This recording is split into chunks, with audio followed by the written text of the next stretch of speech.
Monkey thought he was making choices.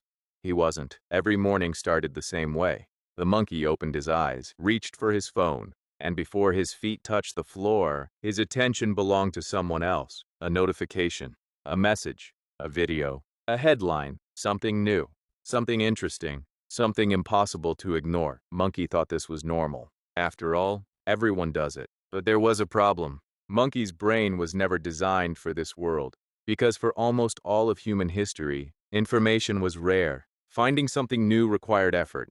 You had to explore, hunt, search, pay attention, and whenever Monkey discovered something useful, his brain rewarded him, a small burst of dopamine, a signal that said, "That was important, remember it."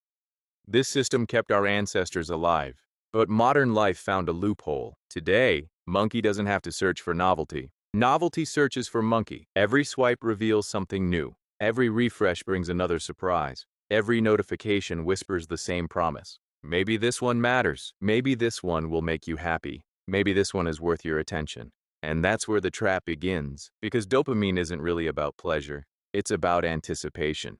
The feeling that something rewarding might happen. And modern technology has become exceptionally good at creating anticipation. Monkey scrolls. Nothing interesting. Scroll again. Still nothing. But maybe the next one. The reward rarely arrives, but the possibility never disappears. So Monkey keeps searching, hour after hour, day after day, without realizing something strange is happening. The more stimulation Monkey consumes, the less satisfying normal life becomes. A book feels slow, a conversation feels boring, a walk feels empty, silence feels uncomfortable, and focus starts feeling impossible. Monkey thinks he's becoming lazy, but that's not what's happening. Imagine feeding someone dessert every hour. Eventually, fruit won't taste sweet anymore. Not because fruit changed, because the brain adapted. The same thing happens with attention. When Monkey constantly floods his brain with stimulation, ordinary experiences lose their impact. The brain raises the threshold. Now it takes more excitement, more novelty, more dopamine, just to feel normal. And this creates a vicious cycle. Monkey feels bored, so he seeks stimulation. The stimulation makes normal life feel more boring, which makes him seek even more stimulation. Round and round, day after day, until one day, Monkey notices something terrifying.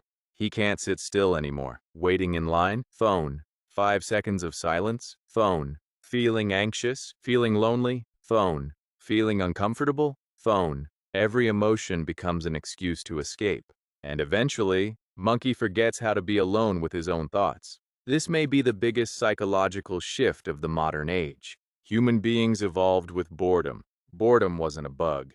It was a feature. Boredom forced exploration, creativity, reflection, problem solving. Some of humanity's greatest ideas were born during moments of stillness. But modern life has almost eliminated stillness. Every empty moment can now be filled instantly, which means Monkey is constantly consuming, but rarely thinking, constantly reacting, but rarely reflecting. And that's dangerous, because attention shapes reality. Whatever captures Monkey's attention repeatedly begins shaping his beliefs, his emotions, his habits, his identity. Monkey thinks he's watching content, but content is slowly rewiring Monkey. The algorithms understand this. Their goal isn't to destroy Monkey. Their goal is much simpler. Keep him engaged. Keep him scrolling. Keep him looking. Because attention has become the most valuable resource on Earth, and every app is competing to capture it. Which means Monkey isn't fighting his own lack of discipline. He's fighting thousands of engineers, millions of lines of code, and systems designed to understand human psychology better than humans understand themselves. So what does Monkey do? Does he throw away his phone? Move into the woods? Reject modern life entirely? Because technology isn't the enemy. Unconscious use is. The solution begins with awareness. Monkey starts noticing the triggers, the automatic behaviors, the moments when his hand reaches for the phone without thinking. For the first time, he pauses, just pauses, a few seconds of awareness, and something surprising happens. Monkey realizes the urge always fades. Not instantly, but eventually, the craving loses power when it is observed instead of obeyed. So Monkey creates small moments of friction. The phone stays out of reach. Notifications disappear. Silence returns. At first it feels uncomfortable, then strange, then peaceful, and slowly, something comes back. focus, curiosity, presence, the ability to experience life without needing constant stimulation.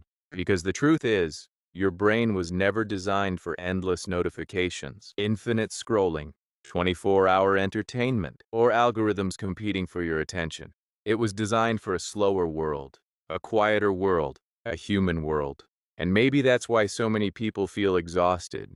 They're trying to run ancient hardware on a modern operating system. The most dangerous thing about modern life isn't that it distracts you. It's that it distracts you so effectively, you never realize what you're losing. Monkey thought freedom meant doing whatever he wanted. But real freedom turned out to be something else. The ability to choose what deserves his attention. Because the most valuable thing you own isn't your time. It's the thing that decides how your time is spent. Your attention. And once you lose control of that, someone else starts writing your story.